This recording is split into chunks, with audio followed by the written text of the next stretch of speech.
Hola, buenas tardes a todas, todes y todos. Gracias por estar acompañándonos nuevamente en estos conversatorios que hemos programado desde las cátedras de Historia Argentina 1, Historia de la Historiografía e Historia Americana 1. Mi nombre es Mariela Sato, estoy a cargo de la Cátedra de Historia Americana 1 y trabajamos en conjuntos con las profesoras Aixa Mega e Iliana del Sart. En esta ocasión nos acompaña un gran compañero y un gran amigo que es el profesor licenciado y doctor Rodolfo Leyes. Creo que no le faltan títulos ya a Rodo. Les voy a mencionar primeramente más o menos su currículum, que es bastante extenso, y luego Rodo comenzará con su disertación preparada para el día de hoy, y les pedimos que si van surgiendo algunas preguntas, pueden hacerlas por el chat o guardarlas para cuando se termine la charla, y ahí abren sus micrófonos y las pueden hacer oralmente, ¿sí? Pero si por ahí, si se les ocurre en el momento, las tiran por el chat, y si no, las anotan y las hablan después. Bien, ¿quién es este señor? Rodolfo Matías Leyes, dice, soltero sin hijos, habría que ver eso. Nah, es profesor de historia, como decíamos, y licenciado en historia por la Universidad Autónoma de Entre Ríos, y a su vez también es doctor en historia por la UBA. En este momento es investigador categoría B, y dentro de lo que es su experiencia docente, es docente de la Facultad de Humanidades, Artes y Ciencias Sociales de la sede Concepción del Uruguay, en las cátedras de Espacio y Civilización 5, que le llamamos nosotros, que ahora tiene otro nombre. También es JTP en Teoría Social, ha trabajado también en las cátedras como Historia Argentina 3, el curso de ingreso en el módulo de aproximación al campo del objeto de estudio de la historia, y ha realizado numerosas presentaciones en congresos, digamos, todo relacionado con la temática que él investiga y de las cuales nos va a hablar hoy en este conversatorio. Te cedo la palabra, Rodo, y gracias por haber aceptado esta propuesta, y te escuchamos. Bueno, ante todo, las gracias las debo dar yo eh, por, por el espacio, digamos, el espacio no particularmente para mí, del cual desde luego estoy agradecido, sino también por crear un espacio, digamos, donde la universidad pueda volcar a todos los compañeros, a todos los estudiantes, a gente que está interesada en problemas de la historia, todo el contenido que justamente como titula, digamos, el espacio, digamos, los entrerrianos, les entrerrianes, hacemos historia, escribimos, pensamos nuestros problemas y hay todo un campo en el cual le estamos cubriendo un montón de historiadores nuevos, por decirlo de alguna manera, problemas que antes no se investigaban, digamos. Y en ese sentido tenemos ¿cómo se diría? La oportunidad de ser, de ocupar lugares vacantes con la dificultad que se implica, digamos, en el sentido de tener que ocupar lugares donde hay muy poca producción previa a la que estamos haciendo nosotros. Y por el otro lado, que obviamente, y esperamos que con el tiempo bueno, obviamente todas las investigaciones continúen su propio proceso y que nuestro trabajo pase a la historia como aquel viejo trabajo que alguna vez alguien hizo, porque hoy lo que estamos diciendo es tal o cual cosa, porque ya avanzó la cosa y está mucho más adelante, y no a nosotros que a veces nos toca el trabajo pionero, por usar una palabra, ¿sí? Agradecer eso, agradecer particularmente, bueno, el espacio en general, agradecer a Mariela, que siempre está para favorecer estos espacios, agradecer a Eliana, que fue quien me contactó y con quien hemos coordinado, digamos, el título de la charla y bueno, y todo esto, y a Aixa, que también es otra compañera que siempre está empujando ahí, y eso se lo agradezco, también agradezco al profesor Cerrudo, que aprovechó y le hizo la extensión a los alumnos. Mi campo de estudio cronológico, que es el que aparece en el flyer, digamos, son más o menos 90 años que van desde mediados de 1850 hasta, digamos, las elecciones de febrero del 46, un corte bien político hacia el final. Y es justo la parte que le toca a él, ¿no? Que es Historia Argentina 3, con lo cual, bueno, obviamente uno siempre está escribiendo esto pensando para ese espacio en particular, ¿no? Para ese recorte de la historia. ¿Iba a decir algo más? Bueno, y desde luego, bueno, Wader, ¿no? Estamos ahí siempre poniéndole el hombro entre nosotros, y es lo divertido de esto. Leo los nombres y veo que algunos son alumnos, otros son compañeros, conocidos, etc. La idea era más o menos hacer una charla de 2 horas 20, más o menos. No, mentira. Una charlita de 30 minutos, un poquito más, un poco menos. Y pensaba, cuando le pusimos el nombre a esta charla, el nombre es el nombre que lleva el primer apartado de mi tesis de licenciatura. Y acá es cuando yo empiezo a hablar como viejo nostálgico, porque es un trabajo que lo presenté hace, no sé, ya como 7 años, pongamos, más o menos. Y se llamaba Una historia incompleta, ese primer apartado, que donde lo que yo hacía era básicamente explicar en esta parte que siempre le pide toda investigación, tener un estado de cuestión, explicar que yo quería investigar la historia de la clase obrera entrerriana y de Entre Ríos, la historia entrerriana de los obreros no aparecía como retazos aquí y allá. Me acuerdo incluso una crítica que me habían dicho en ese momento, que era como forzar a decir que decían algo, porque en realidad lo que aparecía era, bueno, ahí hay 2 tipos que laburan allá en el fondo.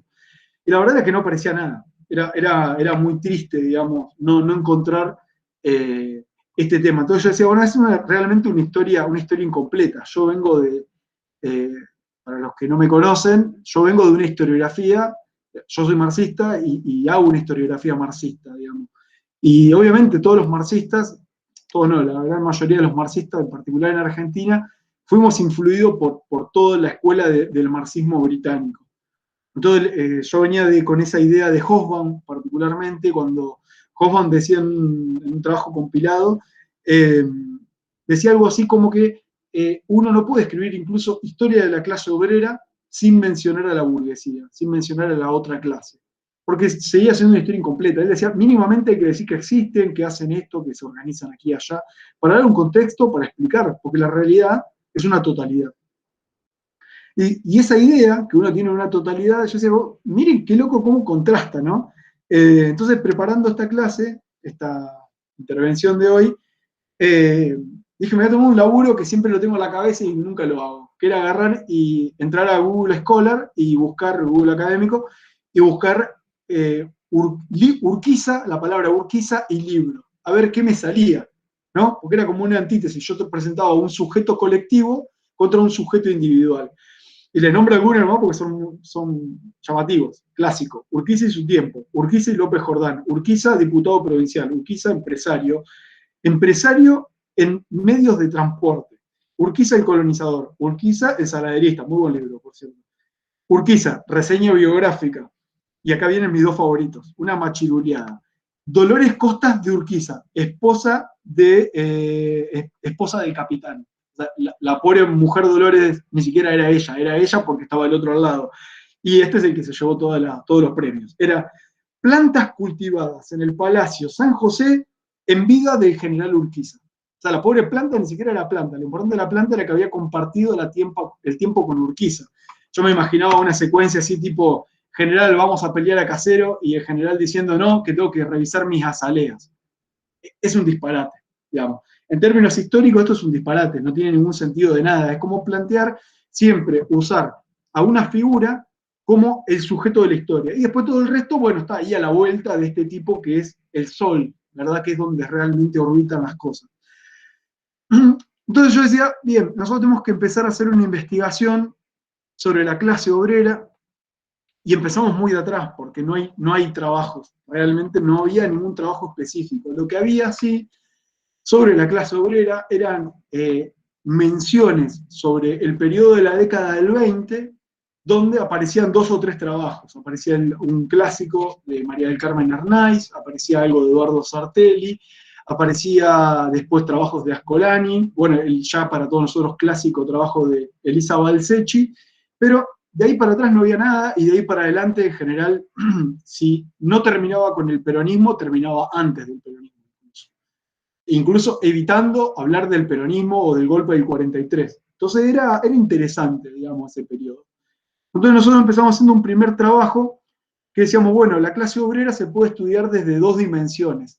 Cualquier clase se puede estudiar, no solo la clase obrera, desde 2 dimensiones. Una dimensión estructural, que está dado por la relación que tienen, digamos, en realidad, una visión estructural que tiene que ver con las relaciones que van tejiendo un grupo de sujetos, y esas relaciones las tejen en relación a otros, y entre unos y otros se empieza a producir una división de clases, es decir, un origen bien estructural.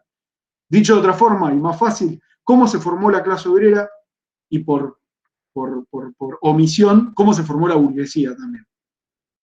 Entonces nosotros queríamos ver cómo se había formado la clase obrera entrerriana, y el primer trabajo que hicimos fue ese. Fue hacer un trabajo, la tesis de licenciatura, donde veíamos cómo se había ido formando el proletariado entrerriano. Y si bien uno puede decir trabajo asalariado, para tomar la medida fundamental, uno puede ir muchísimo más atrás, incluso un autor, Julio Genderegian, va a decir, ya para 1780 las relaciones asalariadas son predominantes en el Río de la Plata, por lo cual está diciendo las clases sociales, en términos capitalistas, ya están en vías de formación.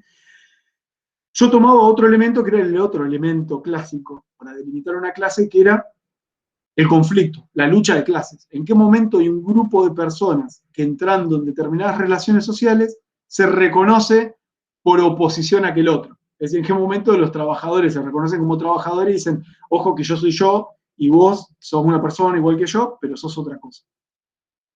Y ahí tomamos el comienzo de nuestro trabajo, que era estudiar los primeros conflictos que se habían dado en la provincia de Entre Ríos, un trabajo que había sido originalmente iniciado por un viejo historiador que fue director del Palacio de Urquiza, que era Maki.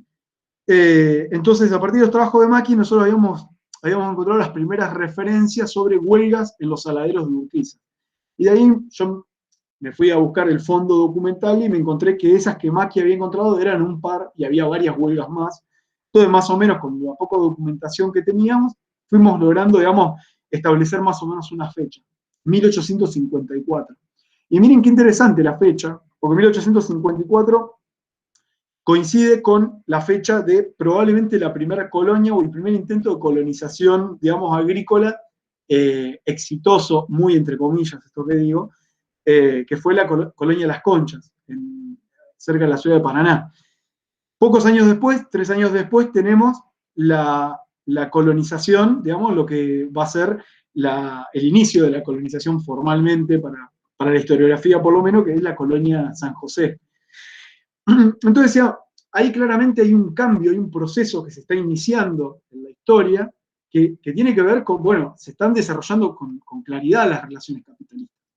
Con claridad ya empieza a haber antagonismo de clase, con claridad ya comienza a haber un traspaso de la propiedad privada o de la tierra en general a una tierra en particular que es privada, que ya no es del Estado, que ya no la tienen simples ocupantes. Ahí, sobre todo este tema, son muy buenos los trabajos de un compañero nuestro, de nuestra sede, que es David Rodríguez.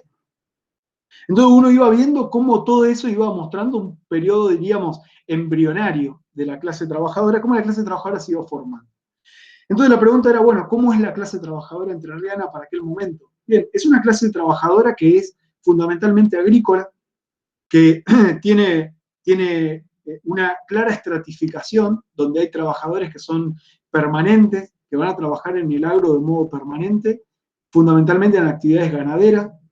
Luego va a existir un proletariado que, en términos de Marx, se le llama infantería ligera del capital, que son trabajadores que se van a ir moviendo de un lugar para el otro, la actividad ganadera no es solamente vacuna, sino que además de ser vacuna, es la actividad también que está vinculada a la producción ovina, que se está desarrollando, que en los 50 años siguientes, de esta fecha hacia adelante, va permanentemente creciendo, hasta que llega más o menos a unos 7, 8 millones de cabezas de oveja. La actividad en los saladeros, que también es estacional, particularmente por la naturaleza de la actividad, digamos que no se puede hacer en cualquier momento. Y luego, incipientemente y crecientemente, la actividad agrícola, ¿sí? La llegada de la actividad chacarera, la producción cerealera. La producción cerealera viene asociado a toda una serie de cambios, fundamentalmente cambios tecnológicos. Van a aparecer, ya no va a ser la vieja forma de plantación, como le llamaban los gauchos, que eran, o como le llamaban a posteriori los apologistas del desarrollo capitalista, que decían la agricultura antigua, que era plantar con un arado que era un palo hecho de una horqueta de un árbol, se le ponía un hierro en la punta y con eso se araba, se plantaba y después se cosechaba a mano, y se trillaba en un cuadro que debe haber sido muy bonito de ver, que era con la pata de yegua, ¿no? Esto que se armaba como si fuese una cancha, una montaña de trigo en el medio, 3 o 4 vaqueanos ahí trabajando con un tridente y un gaucho que iba arrastrando los caballos y los caballos corrían en círculo y a esos caballos se le tiraba arriba el trigo y lo pisoteaban y el trigo se trillaba con los cascos de los caballos que lo iban golpeando. Que tenía un problema básicamente que era que contaminaba la producción porque los caballos, como ustedes saben, o habrán visto, o se podrán imaginar quien no lo haya visto, hacen sus necesidades a medida que van trotando normalmente sin necesidad de parar. Con lo cual contaminaba la producción. Bueno, la llegada de la producción chacarera significó la adopción de sistemas modernos, fundamentalmente la trilladora. La trilladora era una máquina muy grande, muy costosa, y que a su vez va a ocupar muchos trabajadores en un periodo relativamente corto de tiempo, pero a su vez va a necesitar trabajadores descalificados, que trabajan como apéndice de la máquina, que van a trabajar al ritmo que la máquina imponga, y un grupo muy pequeño de trabajadores que son trabajadores muy especializados. Entonces empezamos a ver toda esta composición de la clase trabajadora, cómo se va, digamos, cómo se van haciendo trabajadores especializados, trabajadores que no son especializados, trabajadores que tienen ocupación permanente, trabajadores que no. Y los 50 años posteriores, digamos, por lo menos desde 1850 hasta más o menos 1900, lo que uno va viendo es cómo estas relaciones sociales se van desarrollando, cómo lo que para 1850 era algo muy embrionario, la propiedad privada de la tierra en el sentido que lo entendemos nosotros, titularizada, que el campo no lo ocupa nadie que no sea tuyo, que todos los frutos del campo son solo tuyos.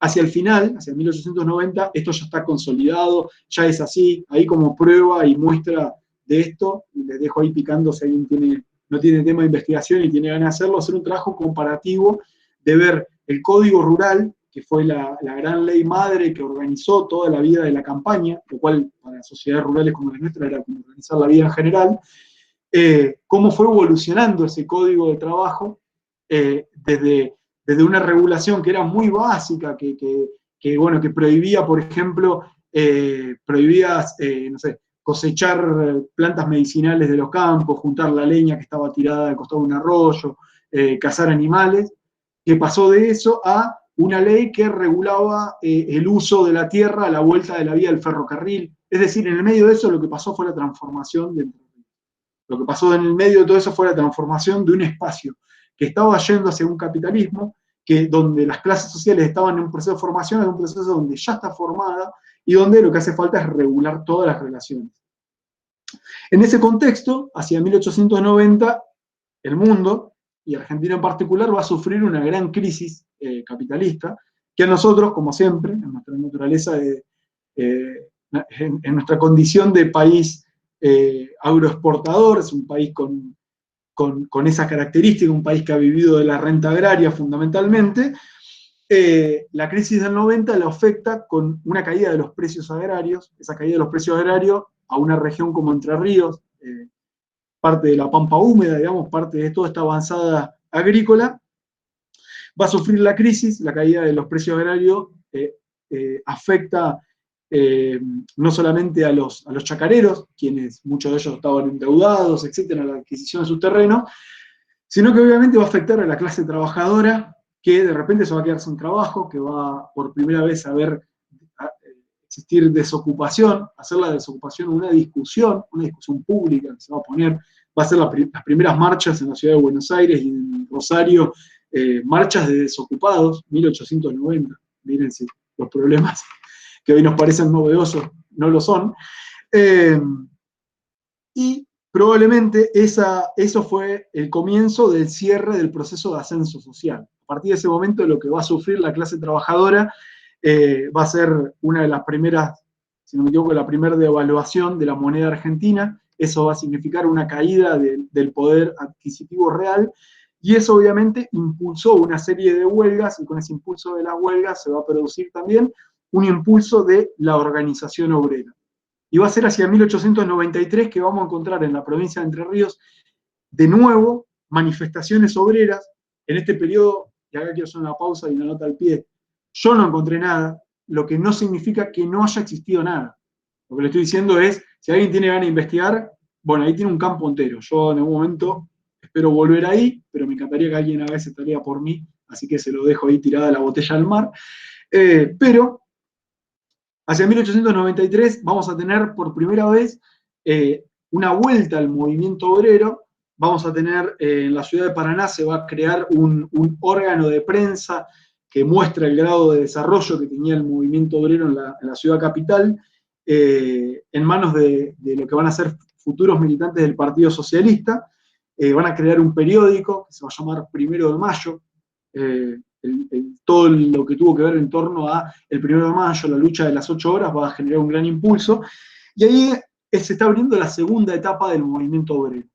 Acá lo que vamos a ver es una etapa de desarrollo del movimiento obrero. Si la primera etapa, entre 1854 a 1893, va a ser la etapa embrionaria, desde 1893 hasta el año 16, lo que vamos a tener es una etapa de desarrollo. ¿Qué quiero decir con una etapa de desarrollo? Bueno, que se van a comenzar a instalar las primeras cabezas de playa, por usar un nombre de un artículo, y a partir de esas cabezas de playa, el movimiento obrero se va a comenzar a organizar. En ese contexto, el movimiento obrero entrerriano guarda las formas del movimiento obrero nacional, es decir, va a estar organizado principalmente por militantes del Partido Socialista y militantes anarquistas. Y acá hay dos cosas que son sumamente interesantes, que a mí siempre fue una de las cosas que más me llamó la atención y que invito sobre todo a los entrerrianos a que lo pensemos, porque es algo que es muy persistente en nuestra historia. De ese periodo, el movimiento obrero de la costa del Paraná va a estar organizado fundamentalmente por los anarcos, que van a tener relación fundamentalmente con la ciudad de Rosario y con la ciudad de Santa Fe. Sin embargo, los entrerrianos, o la provincia de Entre Ríos, sobre el lado del Uruguay, el eje del Uruguay, vamos a estar organizados por militantes del Partido Socialista y con una relación directa con Buenos Aires. Esa marca, que es una marca, yo me arriesgo a decirlo, es una marca de nuestra provincia. La provincia de Entre Ríos es una provincia que está partida por esas dos influencias. Esa marca la ha conservado el movimiento obrero por lo menos hasta el peronismo. ¿Sí? Va a estar dividido por dos tendencias, que no siempre van a ser esas dos tendencias ideológicas, pero claramente los militantes de la costa del Uruguay tienen una tradición político-ideológica y los del Paraná tienen otra. El movimiento obrero entrerriano durante todo ese periodo se va a desarrollar, va a crear sus primeros sindicatos, va a participar de las primeras huelgas generales de la nación, 1902, 1907, 1909, ¿sí? Y va a tener sobre todo un gran peso este movimiento obrero de corte anarquista en la ciudad de Paraná. Pero que por la naturaleza de la formación que tiene el anarquismo no busca la creación, digamos, de organizaciones que extiendan mucho más allá de lo local. Por lo general, el anarquismo, las experiencias anarquistas han sido así. Nace una organización local que se pone en relación con otra organización local. En cambio, otros tipos de organizaciones, por caso, los sindicalistas, los socialistas, los comunistas, crean organizaciones que son, más bien diríamos, verticales, sin usar esa palabra como como una crítica. Esa organización vertical significa que una vez que se crea algo, está pensando, bueno, hacia dónde nos expandimos, y va creciendo hacia afuera. Eso no lo han hecho. Hacia más o menos 1910, en realidad esto tiene como antecedente la ley de residencia, pero 1910 significa un cierre para el movimiento obrero argentino, porque comienza una fuerte represión, que va a ser apuntalado no solo por la ley de residencia, una ley que hacía que todo extranjero si estaba vinculado a las organizaciones obreras y el Estado consideraba que era un peligro, deba abandonar el país, se lo expulsaba. No solo le va a pasar eso, sino que hacia 1910 se va a hacer una nueva ley, la ley de defensa social, y esa ley de defensa social va a reprimir con mayor fuerza, y esa fuerza va a ser, digamos, esa fuerza del Estado contra la clase obrera va a ser muy violenta, y va a llevar a una especie de reflujo, digamos, que eso afectó todo el país, y obviamente de la provincia de Entre Ríos no escapa esa lógica. De eso, las consecuencias van a ser la desaparición de la desaparición de la experiencia anarquista en Paraná. Van a entrar a un estado, digamos, de somnolencia en la cual a la larga va a desaparecer a este punto. El local sindical que tenían los anarquistas, un buen día, 2 anarquistas van a ir y van a vender todos los muebles sin permiso del resto. Digo, esto que parece una cuestión anecdótica, da muestra o da prueba del grado de descomposición de la organización, donde un cualquiera puede venir a abrir la puerta al local y robarse las cosas. Eso viene, esta ley de defensa social, esta represión, no viene solamente a cuenta de eso. La gran burguesía argentina se va a entrar a cuestionar cuál es la situación real del país y cómo poder mantener su hegemonía, su control, digamos, sin perder las riendas. Entonces lo que van a hacer es una gran reforma. Esa gran reforma pasa a la historia para nosotros como la ley Sáenz Peña, ¿sí? ¿Verdad? La ley Sáenz Peña, bueno, como sabrán, lo que buscaba era básicamente, ellos van a decir, el voto universal, que no era universal porque era el voto de los hombres, no era universal porque era de los hombres varones, de los hombres argentinos, con lo cual en una sociedad con un peso inmigratorio muy elevado, eso limitaba mucho más la posibilidad del voto, y bueno, y sí, era secreto, con padrón, etcétera, lo cual de alguna manera saneaba un sistema corrupto con el cual la gran burguesía argentina había gobernado desde la década del 80.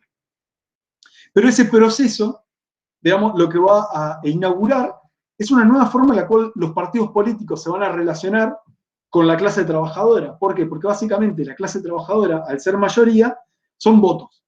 Y al ser votos, obviamente, tener o no tener, digamos, el apoyo de la clase trabajadora significaba, obviamente, ganar o no ganar en las urnas.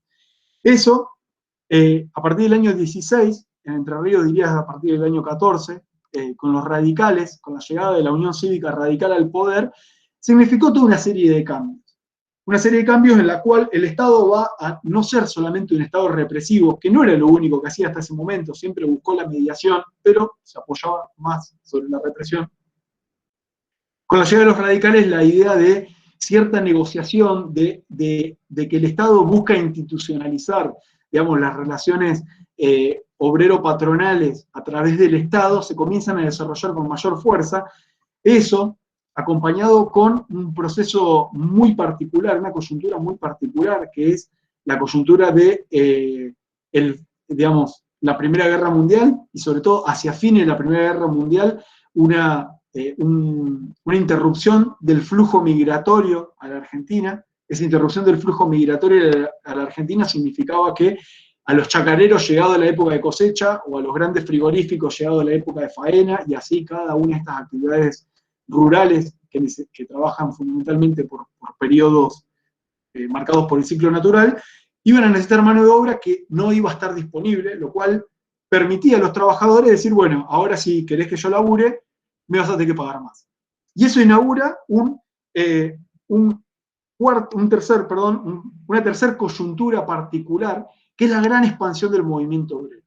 Esta gran expansión del movimiento obrero, que estaría más o menos, para ubicarlo, entre el año 1916 hasta 1927, que es cuando se va a salir de un reflujo, uno va a ver el movimiento obrero en toda la Argentina en una subcoyuntura que va desde el 16 hasta el año 21 o 22, dependiendo de la región, donde el movimiento obrero se va a expandir en todos lados, van a nacer sindicatos donde antes nunca los hubo.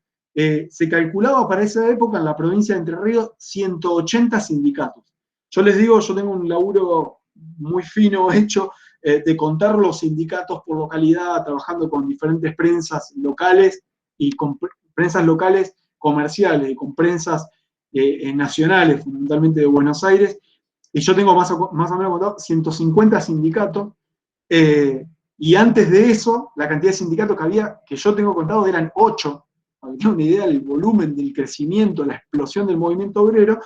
Esa explosión del movimiento obrero le va a permitir a la clase trabajadora una mejor organización, una organización territorial mucho más amplia, plantear nuevas luchas, luchar por nuevas reivindicaciones, fundamentalmente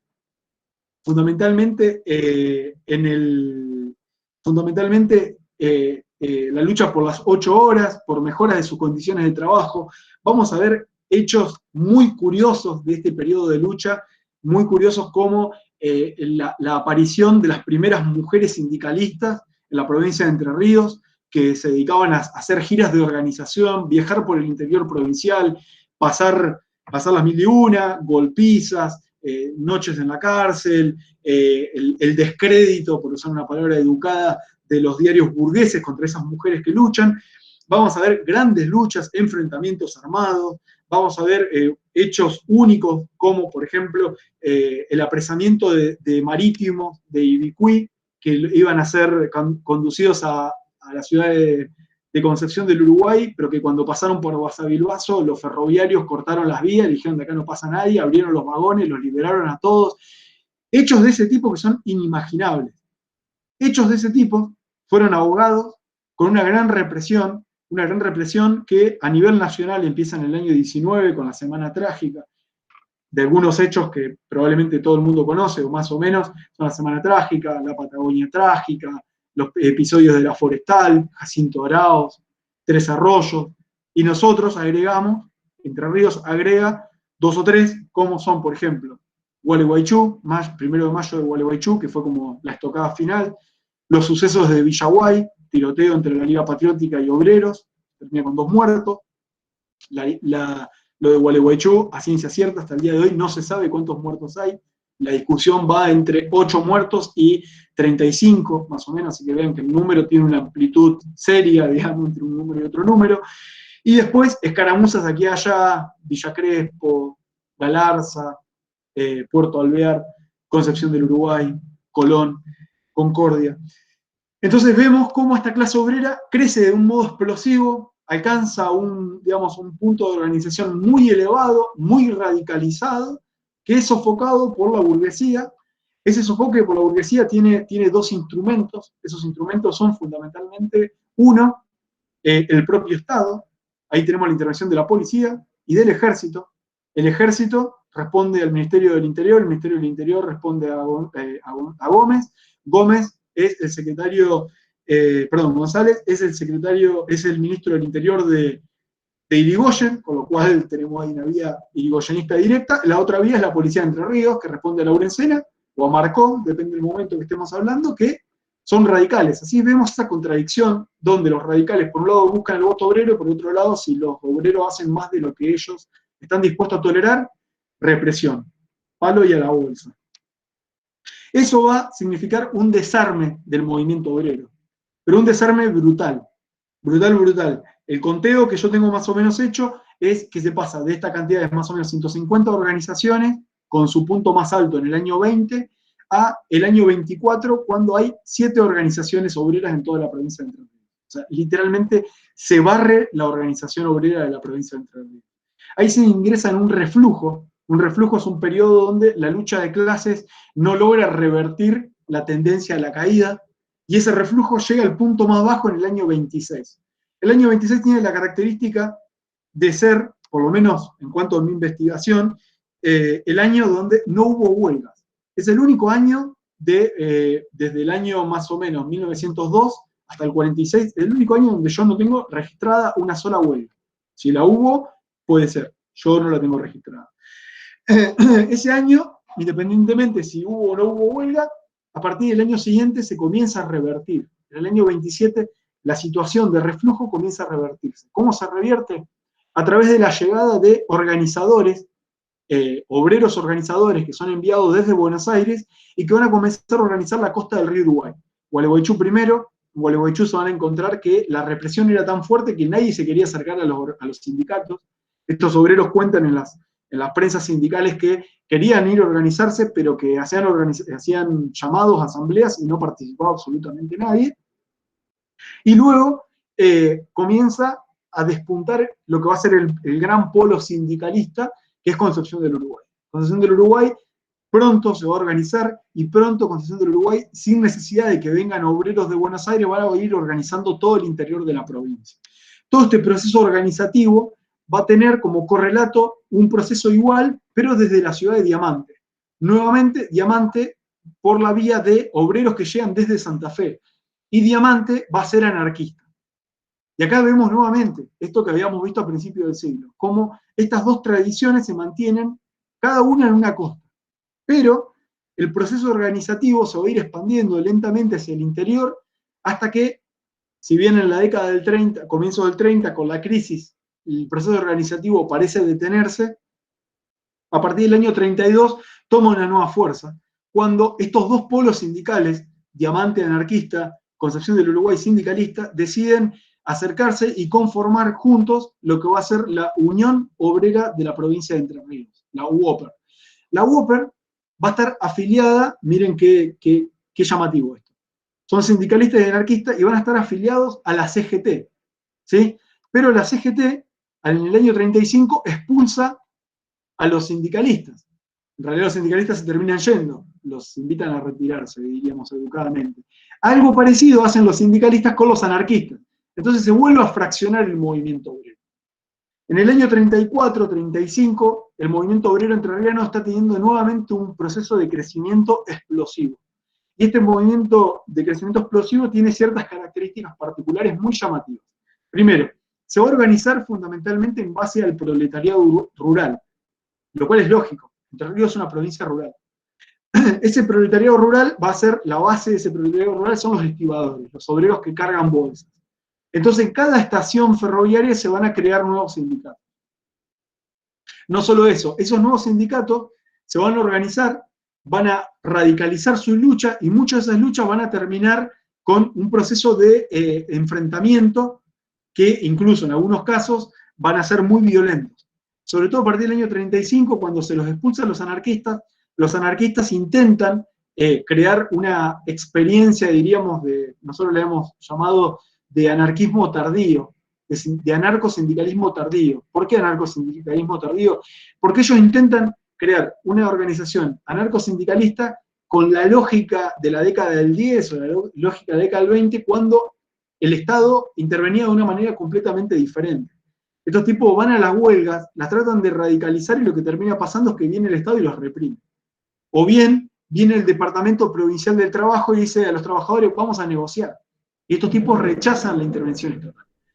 Todos esos hechos van radicalizándose hasta que en el año 37 los anarquistas hacen una huelga que sale muy mal en la zona de Viale, Villa Crespo, pero es fundamentalmente el centro es Viale, pierden, el Estado los reprime, el Estado en este caso gobernado por Miura, si no me equivoco, un radical, la provincia de Entre Ríos seguía siendo gobernada por los radicales, los van a reprimir fuertemente, les van a cerrar los sindicatos, muchos de ellos se terminan yendo de la provincia y queda devastada. En ese momento, en el año 37, se cierra la experiencia anarcosindicalista en la provincia como un fenómeno, digamos, por lo menos público y de masas, digamos, que iban a la huelga y uno sabía que eran estos tipos, que eran un montón.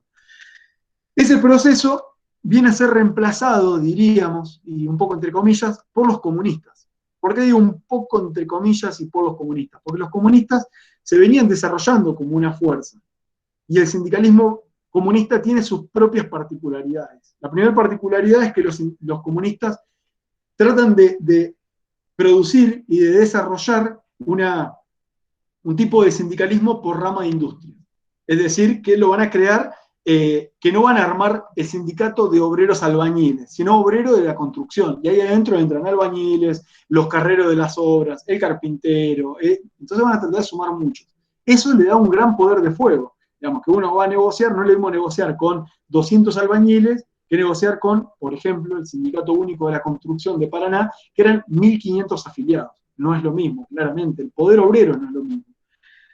Entonces, los comunistas que vienen desarrollando esta estrategia en la provincia de Entre Ríos, coincidentemente, hay que ver qué grado de casualidad y qué grado de causalidad existe, a partir del año 37 aparecen como la fuerza.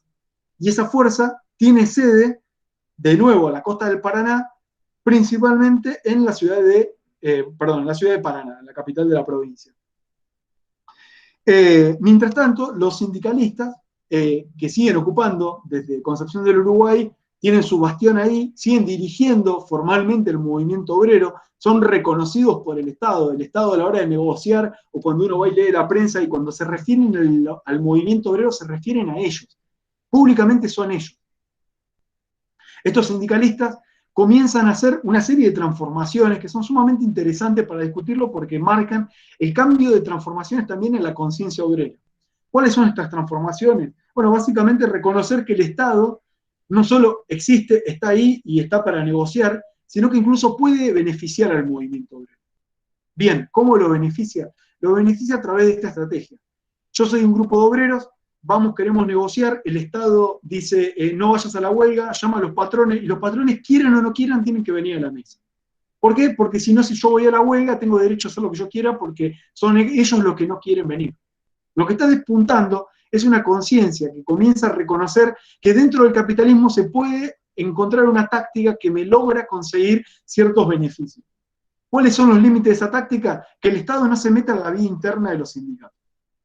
Mientras el Estado no se meta en la vida interna del sindicato, después la estrategia, yo puedo contar con el Estado. En términos fácticos, esto significa acercarse al Estado.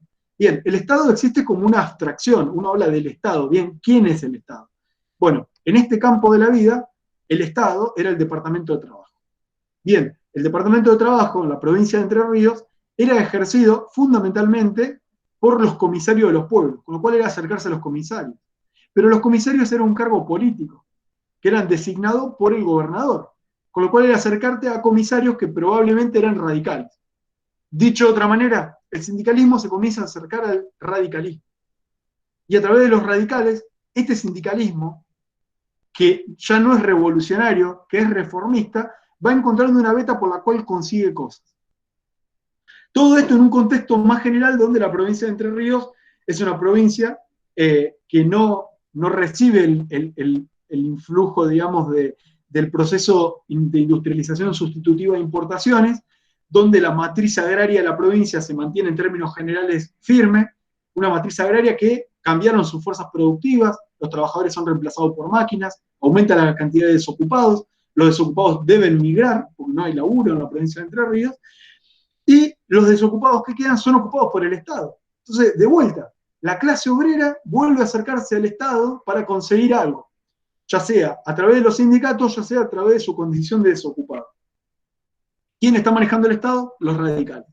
Entonces se comienza a conformar en un bloque, una alianza social, una alianza tácita, que en algunos casos es pública y es reconocida, pero la mayoría de las veces está subterráneamente, pero existe y uno la puede reconocer, a través de este vínculo que se va estableciendo.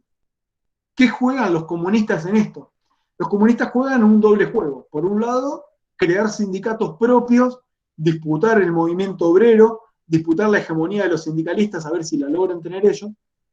Pero, en paralelo de eso, le dicen a los radicales, nosotros queremos ser aliados de ustedes. ¿Por qué?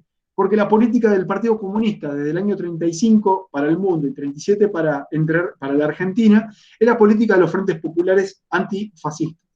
Entonces esos frentes populares antifascistas dice, debemos estar todos los que somos partidos de izquierda, más los partidos burgueses progresistas juntos para oponernos a los conservadores y a los potencial fascistas. Lo cual, en Entre Ríos, era acercarse a los radicales. Entonces lo que estamos viendo es cómo esa alianza, cómo los radicales se van consolidando. Y todo ese juego se va tejiendo desde el año 37 hasta el 43, en un proceso de acercamiento, donde no juega de la misma manera los radicales para los dos sectores, pero esos dos sectores se ven, digamos, ven en los radicales un aliado. Y es muy interesante porque muestra este acercamiento que, bueno, va a predisponer a un sector de la clase obrera a decir, bueno, el Estado y los partidos burgueses no son malos, por usar una palabra que para los historiadores no corresponde, uno no habla de buenos y malos, pero decir, bien, digamos, es un camino o es un vehículo que me permite obtener algo. ¿Sí? Yo me imagino que alguno de ustedes ya estará pensando, de ahí el paso al peronismo era un paso más casi. Sí, es verdad, de ahí el paso al peronismo era un paso más, pero todavía se debía dar ese paso. 1943 se produce, sí, ahora después leemos las preguntas porque si no se me traba, se me mezclan las cosas. 1943, marzo, no junio del 43, marzo, la provincia de Entre Ríos tiene elecciones. Esas elecciones coinciden con una serie de hechos que parecen esas cosas divinas que tiene la historia, por lo menos para los historiadores, que son cuando se cruzan los caminos y esos caminos marcan caminos posteriores. En el 43 se producen las elecciones provinciales, que vuelven a ganar los radicales. Los radicales iban a seguir en el poder, continuar en el poder como venían desde el año 14. Es decir, hacía prácticamente 30 años que los radicales gobernaban la provincia de Entre Ríos. Una provincia con todo este contexto, un contexto de desocupación permanente, expulsión de mano de obra, obreros que se veían reflejados en el Partido Radical, donde encontraban un vehículo para mejorar sus condiciones materiales, etcétera, etcétera, etcétera. ¿Sí? Van a elecciones y, obviamente, ganan los radicales. Los conservadores, que eran la fuerza opositora, se quejaban. Los conservadores entrerrianos, el Partido Demócrata Nacional, estaba vinculado al Partido Demócrata Nacional y a los conservadores que manejaban la nación, que manejaban el país. Y el que maneja el país, en un país que no tiene empleo, es el que maneja las reparticiones estatales y es el lugar donde se le da empleo a los simpatizantes. Si ustedes creen que esto es algo que se inventó ahora, están equivocados. Es algo propio de la estructura del capitalismo argentino, lamentablemente para los laburantes, ¿sí? Entonces, si vos querías tener laburo, te acercabas al caudillo de determinado partido que te conseguía laburo. Si era nacional, en alguna repartición nacional, el correo, trabajo en puertos, trabajo en obras públicas de la nación. Si era provincial, te conseguían trabajo en las juntas en las comisiones pro desocupado, en la obra pública de la provincia, en algún otro espacio que manejaba la provincia. Los conservadores, decíamos, manejaban la nación, manejaban las reparticiones nacionales. Habían ido a las elecciones y habían perdido. Los sindicalistas, que andaban haciendo su vida como sindicalistas en Concepción del Uruguay, donde era su bastión, van a huelga en un molino harinero que hay en el puerto de Concepción del Uruguay, el Molino Concepción. ¿Qué es lo que pasa con el molino? El molino está dentro del puerto, el puerto pertenece a la jurisdicción de la nación, con lo cual lo que pasaba dentro del puerto en realidad no era jurisdicción de la provincia, sino era jurisdicción nacional. Apresan a los sindicalistas, fundamentalmente a un sindicalista que era el más importante, que era Juan Balsechi. Este Juan Balsechi lo van a meter preso, lo van a disponer en la prefectura, le llamaríamos nosotros, en ese momento era la Marina, y lo van a tener preso ahí. Obviamente era una maniobra de los conservadores para pegarle a un aliado tácito de los radicales.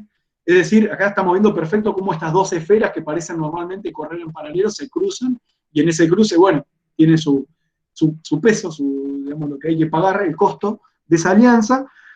Y cuando Balsechi lo liberan justo el día anterior al cierre de las elecciones, el cierre de los actos proselitistas. Balsechi, por primera vez, los sindicalistas van a un acto político y por primera vez los sindicalistas dicen hay que votar a los radicales, porque los conservadores son un peligro. Decíamos de vuelta, fueron a las elecciones, ganaron, y este hecho, que parece un hecho anecdótico y paralelo a otro hecho político, cuando llegue junio del año 43, se produce el golpe de Estado, al primero que lo van a meter preso es a este Balsechi.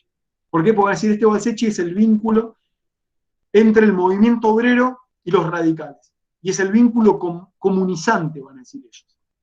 El año 43, con el golpe del 43, hay un cambio total en estas relaciones.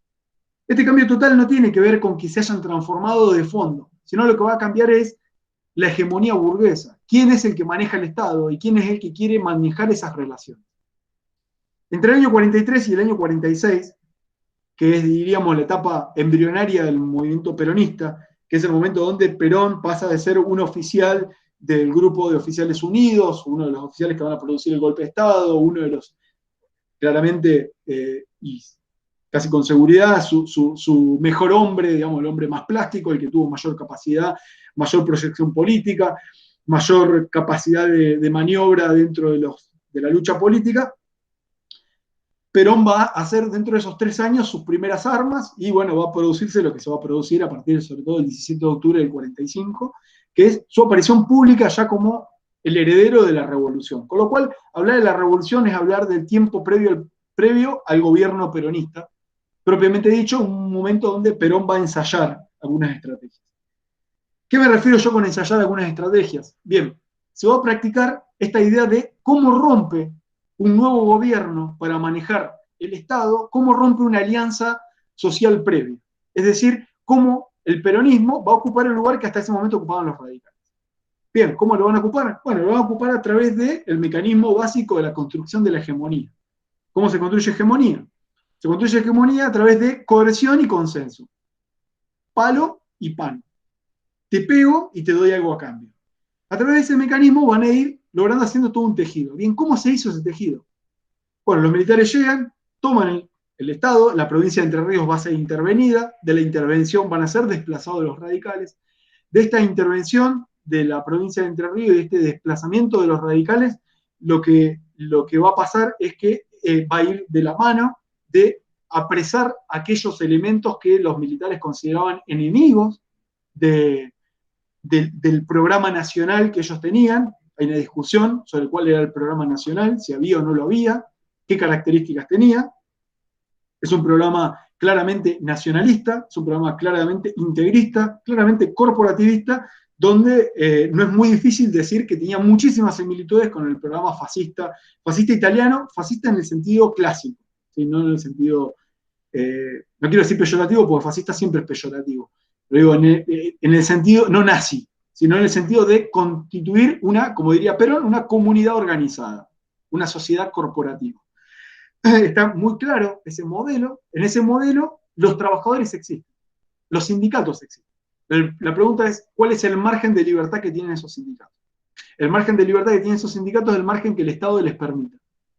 Es decir, el programa que el Estado considere que es el correcto es el programa que se va a ejecutar. Y quien no esté de acuerdo con eso va a ser reprimido porque son enemigos del Estado. Entonces lo que uno va a ir viendo es, desde el año 43 hasta el año 46, una sucesiva cantidad de golpes al movimiento obrero cuando el movimiento obrero es independiente. Y en paralelo a eso, una organización del movimiento obrero que no está asociado a un programa independiente.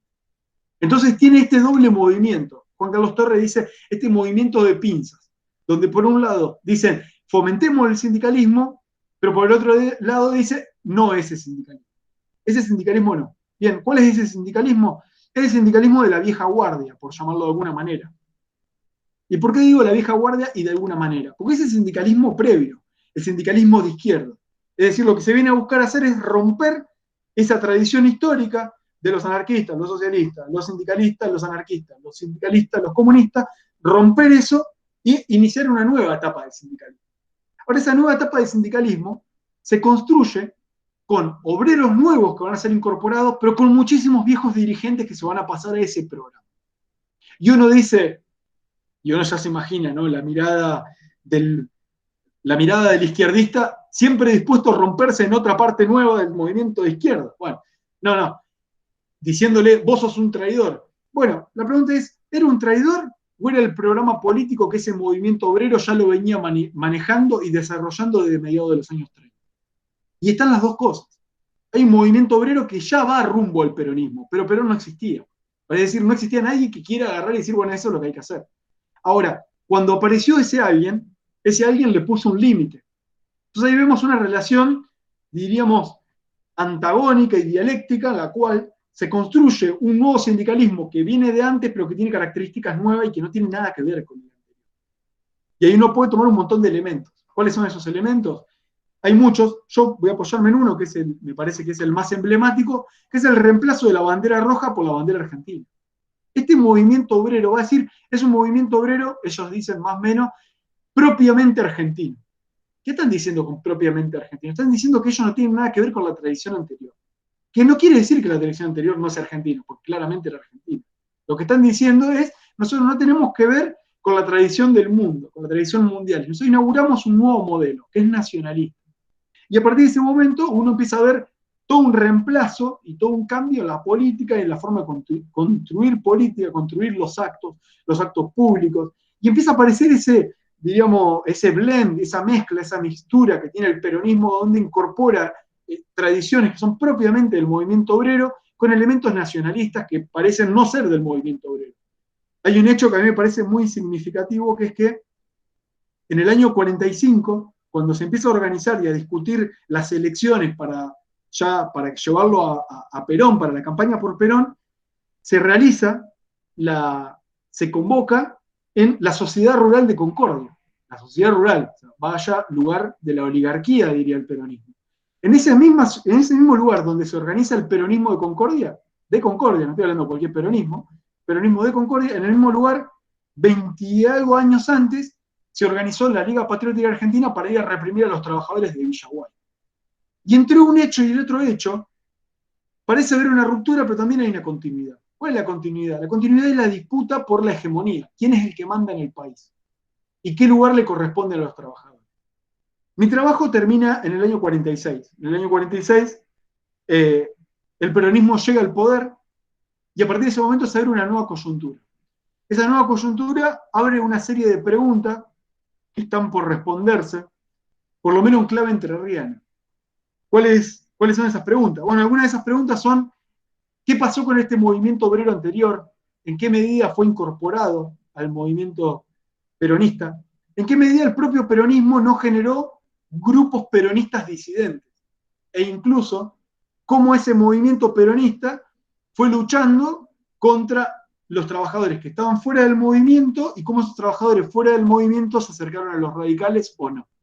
Es decir, lo que estamos frente a un nuevo continente de investigaciones, una nueva gran cantidad de problemas históricos que, como ustedes se darán cuenta, la vida es finita y necesita, necesariamente, valga la redundancia, de la participación de más agentes de investigación y de más personas que estemos investigando esto.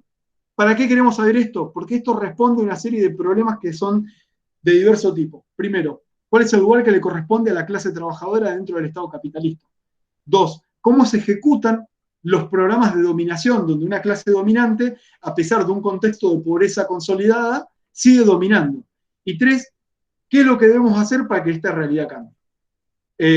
Se fue Mariela, pero acá terminaba mi punto, así que no sé, no sé cómo seguimos. Marie. Bueno, continúo yo. Dale, A ver, ¿querés que no sé si que alguien te leo las preguntas y vos las querés ir respondiendo. Dale, y lee. A ver qué. Toma un mate. ¿Cómo? Toma un mate, dale.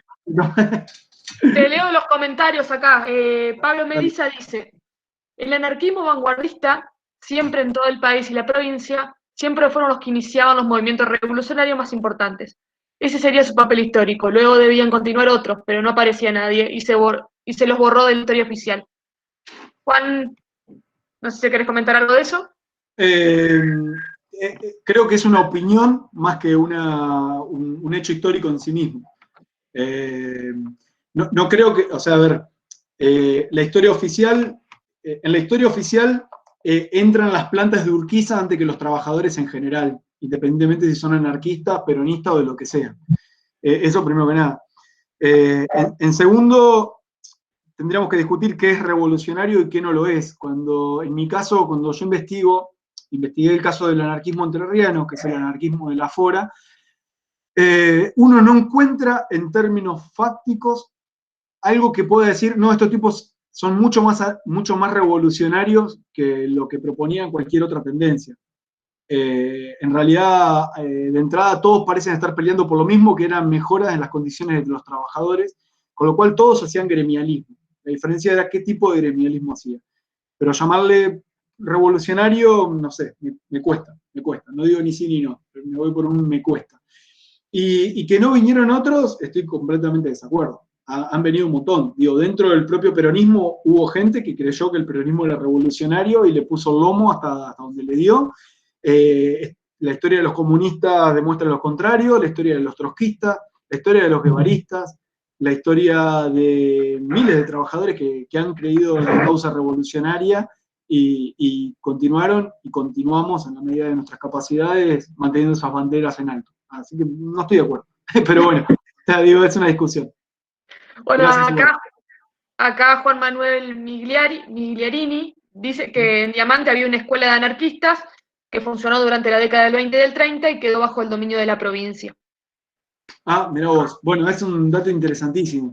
La experiencia de los anarquistas en Diamante y la experiencia del anarquismo en la costa del Paraná es una de las cosas, creo, más interesantes a la hora de entender las redes de formación y de construcción del aparato gremial o del aparato sindical o de la extensión en el mundo de las ideas, digamos. Yo me he encontrado, por ejemplo, que a principios del siglo XX, un poeta anarquista llamado Candelario Olivero escribía en un diario, en el diario La Protesta, que es el diario histórico del anarquismo argentino, y a su vez escribía en un diario radical de la ciudad de Diamante. Ese mismo tipo es citado en la década del 20 como el abuelo de todos los anarquistas, dice Ángel Borda en su libro Perfil de un libertario, que es un librazo, por lo menos para conocer de primera mano, porque es un libro sobre los trabajadores escrito por un trabajador, es casi antropológico. No sé si alguien quiere abrir el micrófono y hacer una pregunta. ¿No mordemos? Sí, yo quisiera preguntar algo, si es posible. ¿Qué tal? Hola, bueno, mi nombre es Nicolás. Yo leí tu tesis, me pareció sumamente interesante. Y yo quería hacerte algunas preguntitas. En base, bueno, vos mencionaste, decir, muy bien en toda la exposición, cómo se fue conformando el movimiento obrero, las idas y vueltas. Pero una duda que me surge en relación a lo que yo estoy puntualmente estudiando. ¿Qué otros recursos crees que el radicalismo puso a disposición como para consolidar su hegemonía, por así decirlo, durante 30 años? Porque solamente con el manejo de los recursos estatales no alcanzaba, sino que algo más tiene que haber puesto en movimiento como para lograr mantenerse tanto tiempo y, bueno, ser por lo menos la única provincia no intervenida en la década del 30. No sé si vos pudiste explorar un poco más acerca de ese tema, porque, bueno, es como un caso raro en relación a otros casos provinciales. Bien, es buenísima la pregunta. Lo primero, no tengo una respuesta para tu pregunta. Eso es lo primero que corresponde. Si estás estudiando historia del radicalismo entrerriano, me encantaría leer lo que estés investigando porque es un tema sumamente interesante. Yo lo que vi es, es la relación entre el partido hegemónico con la clase trabajadora. Ahora, si vos me apurás a mí y te tengo que dar una respuesta y hacemos de cuenta que no te dije, que no se me ocurre absolutamente nada más, te puedo decir, hay un montón de motivos por los cuales el radicalismo se puede haber mantenido en el poder, que no es solamente la relación con la clase trabajadora. Un partido que es hegemónico traza relaciones con diferentes fracciones y con diferentes clases. ¿Qué quiero decir con esto? Que no es lo mismo la relación del radicalismo en general, con la clase obrera en general, que determinados grupos radicales, de los cuales hubo muy progresistas al interior del Estado, sobre todo en la década del 30, con determinados sectores de la clase trabajadora e incluso con sectores de la burguesía. Por ejemplo, los planes de colonización oficial que planteaba mi coterráneo Bernardino Orne con a determinados sectores de la burguesía rural chacarera más empobrecida, le venía como anillo al dedo. Con lo cual apoyar eso era fantástico. La idea de crear un banco provincial, eso te acerca a un montón de sectores de la burguesía, grande y chico, que bueno, sabían que ahí podían potencialmente tener crédito a diferente tasa o bueno, con su cuestión financiera particular. la idea de tener un frigorífico, varios frigoríficos, 2 por lo menos que me estoy acordando, San José, Gualeguaychú, creo que en Concordia algo más, creo que pusieron plata en los frigoríficos de Concordia. Todo eso significa articular una serie de negocios que vinculan los intereses materiales de un montón de otros sectores con todos ellos. Ahora, eso es en lo material. Vamos a lo político.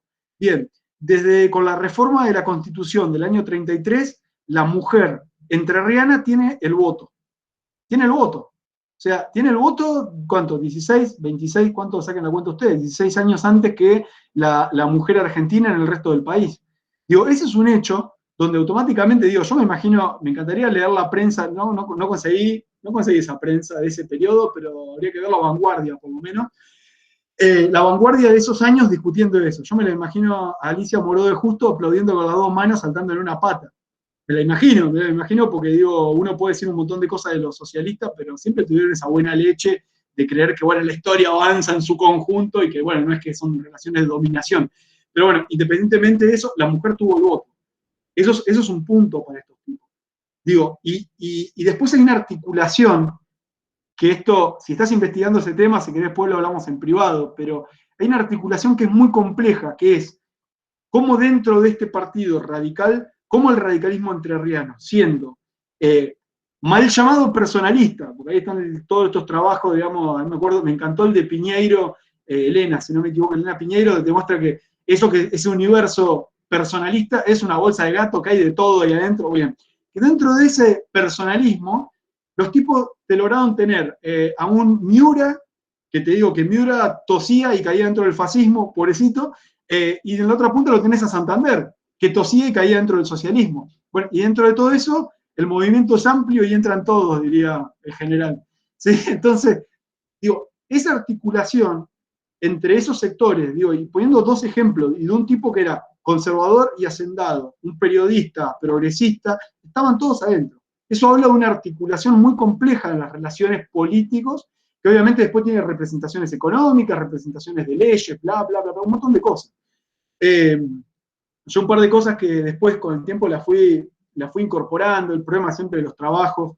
Yo este año terminé de escribir por lo menos el primer borrador de mi libro, donde meto todo esto y meto un montón de bibliografía y cosas que no las metí por diferentes cuestiones antes, algunas porque no las tenía directamente, donde los conservadores, los radicales terminan diciendo, entre nosotros y los conservadores no hay diferencia.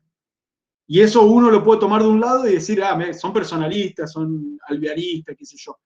Y después vos agarrás por el otro lado, vas a los diarios y te encontrás que eso no es tan así. Y que tienen toda una política intervencionista estatal, lo cual resulta completamente lógico. Creo que en el sentido común historiográfico predomina una caricatura sobre la década del 30, donde nos imaginamos la década del 30 como 2 cosas, o como una cosa, el dominio de la oligarquía que vuelve revanchistamente, y nos olvidamos toda la parte del intervencionismo estatal, el plan Previch, ¿viste? Los trabajos de Corseñevi, de Gaudio y Pilone, que muestran las relaciones entre el Estado.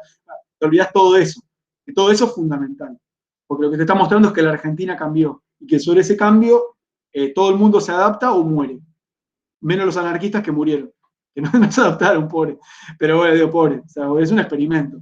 Tiene que ver con eso. Entonces digo, creo que hay un montón de cosas ahí que habría que hacer, y después, que esto aplica para cualquier partido político provincial, uno tiene que ir y hacer un estudio territorial, y eso es muy complejo de hacerlo, pero ese laburo hay que hacerlo, hay que ir y decir, a ver, ¿quién son los referentes del radicalismo en, pongamos, 5 departamentos, y vayamos y veamos 5 departamentos bien diferentes, qué sé yo, Concepción, Colón, Gualeguaychú, Gualeguay y La Paz, que tenía a los Kennedy, para sumar un quilombo más todo esto. Entonces digo, te das cuenta que ahí adentro es muy complejo y tiene todo un tejido que no puede ser simplificado, que obviamente es un desafío, porque siempre uno tiende a quedar simplificado por la naturaleza de la escritura, ¿viste? Pero bueno, tiene que ver con todo esto.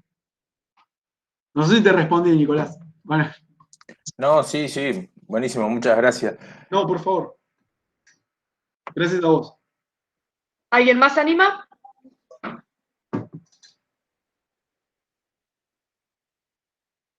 ¿No? Entonces aprovecho y hago yo una pregunta. Dale. Rodolfo, vos te estás tirando muchas líneas de investigación para que alguien tome la posta y siga. Sí. Yo trabajo final del siglo XIX, principio del siglo XX, hasta la década del 30 también más o menos. Buenísimo. Tengo un gran problema en conseguir fuentes. No trabajo este tema, es totalmente algo diferente. Tengo un gran problema en conseguir fuentes porque está todo orientado en Entre Ríos, sobre todo, y en estas ciudades, hasta la década del 60, 70. Lo otro no está muy sistematizado. ¿Vos a qué fuentes recurriste o a qué repositorios para poder reconstruir esta historia de la clase obrera? Bien, te hago una preguntita antes. ¿Qué estás estudiando, Ile, ahora? El periodo reglamentario de la prostitución Uf, de 1896 a 1930. chao. Lo quiero. Bien, éxito, loca, no aflojes, ¿eh? No aflojes, por favor. No me hagan querer leer cosas que después no salen, ¿eh? Típico alumno de la universidad que te tira buenos títulos, pero después no hacen nada, guacho. Bien, es una excelente pregunta. Si alguien vio algún laburo mío, habrá visto que yo meto absolutamente de todo y he buscado de todos por todos lados. Creo que el primer problema, iba a ser el tema de mi intervención en las jornadas ramirianas que se iban a organizar para estas fechas, pero que no lo hicieron, que era justamente el tema de las fuentes. Yo creo que si bien los problemas tienen fuentes que nos pueden permitir ver cosas, y entonces hay fuentes que predominan por encima de otras fuentes, creo que ninguna fuente nos es negada a ser utilizada de alguna manera. Dicho esto, el primer problema que tenemos acá en Entre Ríos es que la mayoría de las fuentes están dispersas por todos lados. Entonces, conseguir las fuentes implica necesariamente recorrer el territorio, digamos, recorrer la provincia por lo menos, y después irte fuera de la provincia. A ver, en mi caso yo trabajé, por ejemplo, por dividirlo, fuentes estatales y fuentes civiles, por poner un nombre. Fuentes estatales, bueno, trabajé con fuentes en el Archivo General de la Nación, bastante, ahí trabajé. Fuentes del Ministerio del Interior, trabajé fuentes de un fondo que se llama Secretos Confidenciales y Reservados, que eso no entra a tu periodo, pero bueno, son a partir del año 35. Trabajé, bueno, un montón de documentación, digamos, fuentes éditas, fuentes, informes, folletos, investigaciones, discusiones parlamentarias, que eso la mayoría está en la Biblioteca Nacional, todo esto en la Ciudad de Buenos Aires. Después, en la provincia de Entre Ríos, lamentablemente para nosotros, buena parte del archivo del siglo XX se perdió, de lo que era documentación oficial. Entonces nos queda relativamente poco. Lo poco que nos queda son algunas cosas que están sueltas. En mi caso, había algunos folletos del departamento de la provincia, que yo los complementé con folletos del departamento provincial, pero que estaban en Buenos Aires. Y después tenés cantidad industrial de fuentes periodísticas. Ya ahí nos vamos a las fuentes civiles. Fuentes periodísticas tenés en cantidades, pero en cantidades que son, yo diría, no digo inabarcable, pero te puede llevar muchísimo tiempo. Y el problema que tiene la fuente periodística, problema entre comillas, el problema que tiene es que a veces uno no tiene tiempo para ver todo.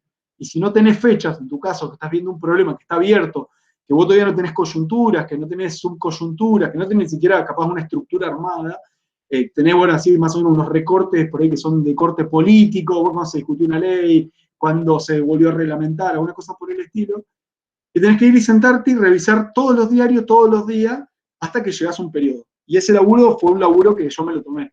Y es un problema, es una dificultad. Eso también hizo que en algún momento haya fuentes que dije, bueno, hoy no, algún otro día.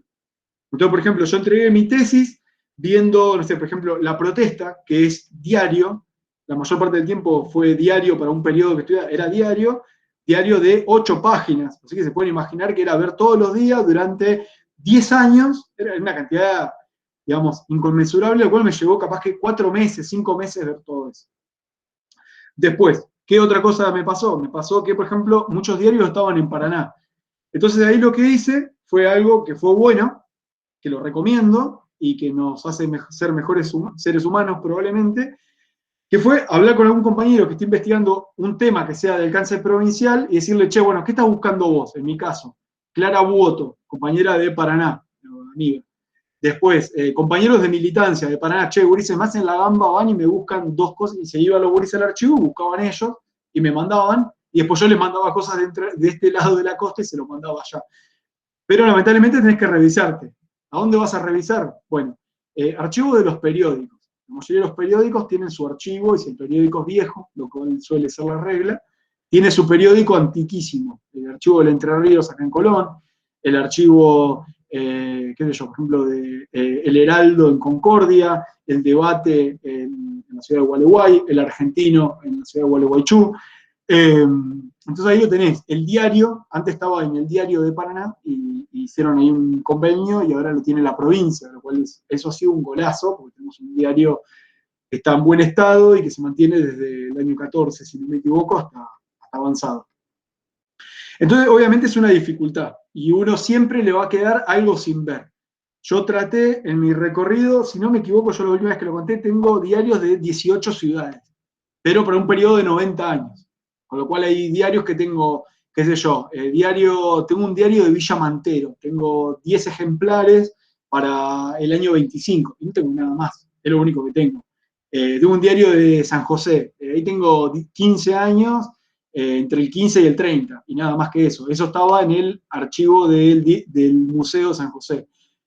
Y me han quedado un montón de cosas por ver.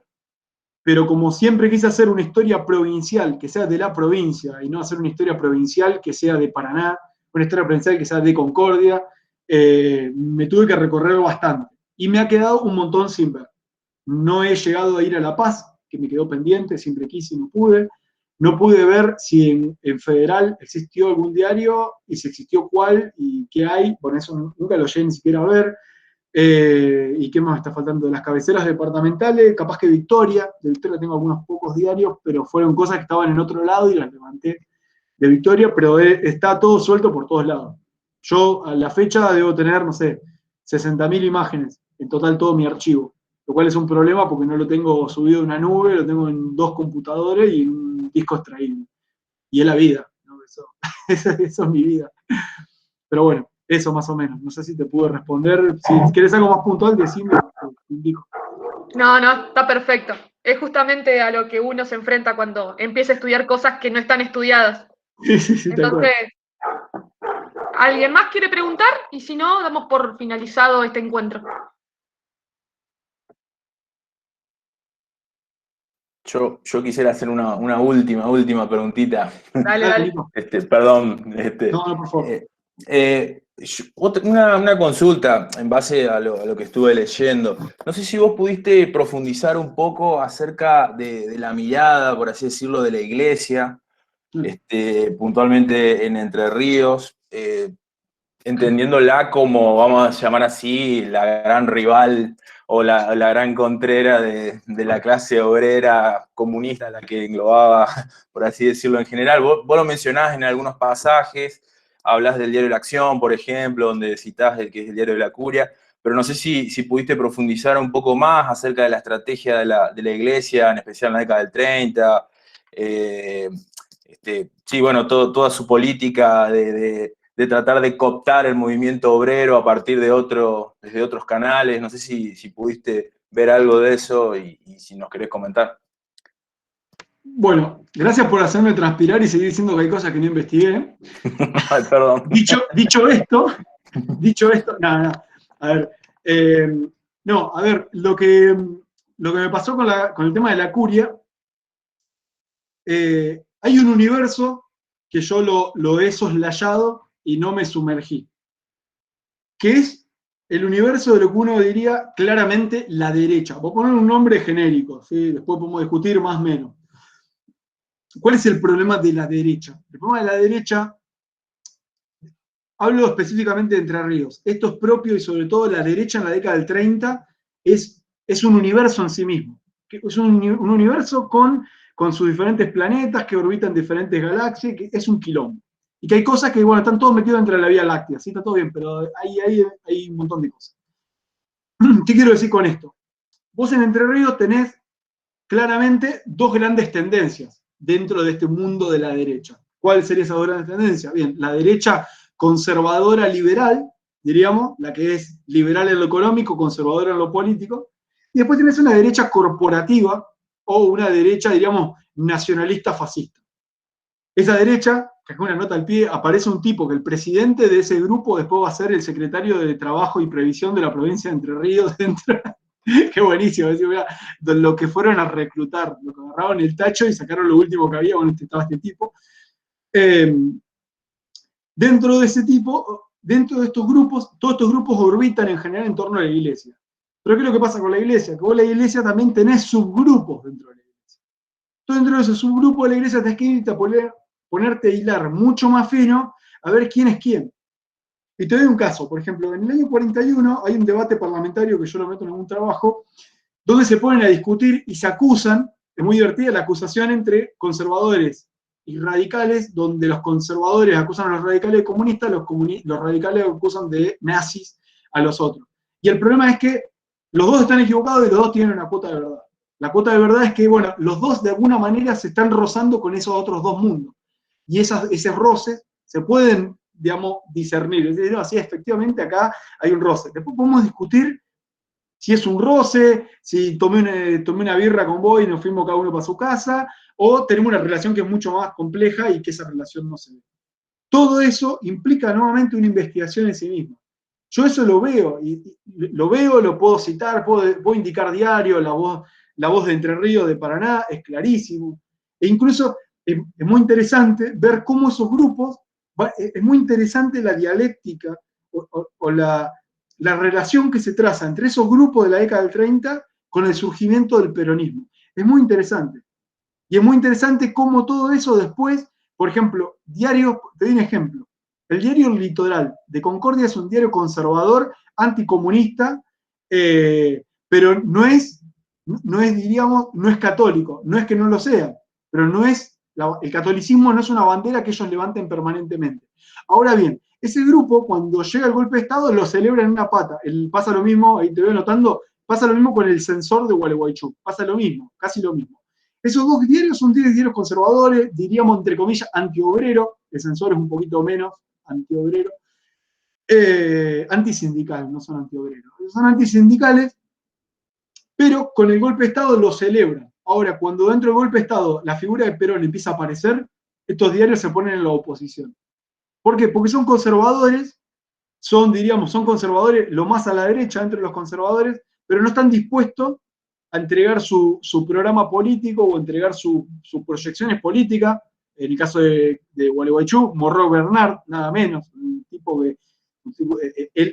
ícono de la derecha entrerriana, diría, un tipo que viene desde la masacre de Gualeguaychú del 21 hasta el peronismo. El tipo está siempre apareciendo como el sujeto.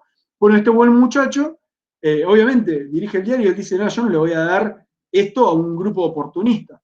Y eso después te explica las elecciones del año 46. Las elecciones del 46, la mitad de los conservadores traicionan al partido, dicen, sí, dale, vamos a hacer campaña, y después aparecen en los diarios diciendo, estos tipos no hicieron campaña, decían que estaba todo bien, pero que en la nación había que votar a Perón. Entonces, obviamente, votaron a los laboristas porque venía la boleta pegada. Entonces, eso explica un montón de otras cosas. Ojo, que el peronismo no gana por el laborismo en Entre Ríos gana por los conservadores, o una parte. Después hay que ir a ver cada localidad, en qué localidad tenía más peso el movimiento obrero, entonces ahí te puede torcer. Es muy complejo. Entonces, son problemas que uno cuando lo empieza a hilar fino, bueno, todo eso, ¿viste? A más B igual a C, no existe. Es muchísimo más complejo. Y es complejo. El mundo de la derecha, el mundo de la religión, claramente la Iglesia Católica toma un papel, digamos, como lo que es, digamos, el papel de la Iglesia Católica es ser, diríamos, citando a Gramsci, es el intelectual orgánico, el partido que es el intelectual orgánico de la clase dominante, en términos generales, que pedirá pacto o represión dependiendo del caso. Cuando está mal visto dirá, bueno, pacto social, somos todos argentinos, bueno, a ver qué sé yo, y te lo mandan a Grabois, y en el otro caso te van a agarrar y te lo van a mandar al obispo de La Plata, que un poco más nos arrancaría los dientes a todos. Entonces, digo, van jugando con eso. Ese mismo juego en cada periodo de crisis se ve clarísimo. En este periodo, por ejemplo, del 21, 16, 21, yo les contaba el movimiento obrero, es muy gracioso ver la posición de la iglesia, por ejemplo, en este caso luterana, o la iglesia protestante, en las aldeas protestantes de la zona de Diamante, Gualeguaychú, incluso Concepción del Uruguay, ver a los párrocos locales diciendo de que para Dios afiliarse a un sindicato era obra del diablo. Es buenísimo. Es muy bueno eso. Ahí Juan tira otro dato, exactamente. Por ejemplo, en el caso del pueblo era radical, claramente radical, pero era un radical conservador dentro de la esfera del radicalismo. Ahora vos lees los principios y es radical progresista. Por ponerle un nombre, ¿no? Digo, siempre poniéndole un nombre aquí y ahora. Después hay que ir y ver en cada caso y en un proceso mucho antiperonista, y sí, lógicamente. Porque son radicales, entonces son radicales, tienen que ser antiperonistas y no importa lo que diga el peronismo, hay que estar en contra. Es así. Entonces digo, ahí hay una cuestión que tiene que ver con esto, con la identidad, de vuelta al territorio. Yo creo que ahí hay un debate que es complejo de dar. No hay que entrar en la microhistoria, porque en un momento hay que ver cómo todo esto se va a ir banando en una historia más general, pero donde las historias locales tienen un peso importante, ¿verdad? Hasta ahí yo. No, por favor. Bueno, gente, no sé, Mariela, si querés agregar algo. Se nos congeló Mariela. La gran Bullrich, tenía un cartón. Bueno. Saqué el cartón y volví. Ahí está. Ahí Aixa iba a decir algo. Aixa. ¿No? La verdad que re interesante la trayectoria que nos has presentado, Rodolfo, un espectáculo, aparte de todo este panorama sobre las fuentes, repositorios y demás que siempre es lo que nos trae a maltraer, ¿no es cierto? La búsqueda y ni hablar, el ponerte e investigar este periodo que, como Ileana también comentaba, es re complejo para organizar un corpus, digamos, de fuentes que sea viable, ¿no es cierto? Así que, bueno, felicitaciones por el trabajo y muchas gracias por acompañarnos. Bueno, muchas gracias, Aixa, por las palabras. Y no, digo, hemos tenido siempre en nuestra sede, por lo menos, y lo hemos defendido y lo hemos mantenido, un criterio de que a pesar de las diferencias en el orden político, mantener la idea de un desarrollo del conocimiento y un desarrollo público y útil, digamos. Entonces, desde luego, eso, mantenerlo como bandera. Así que gracias. Totalmente, cuando el carro. Bueno, damos por finalizado en horario impecable, arrancamos impecable, terminamos impecable, así que muchas gracias a todos por participar. Vamos a ver qué pasa con la charla que teníamos programada para el miércoles que viene por el tema de la desconexión virtual, así que estarán recibiendo novedades próximamente. Les agradecemos y bueno, nos encontramos en las próximas. Bueno, gente, nos vemos, gracias. Chao.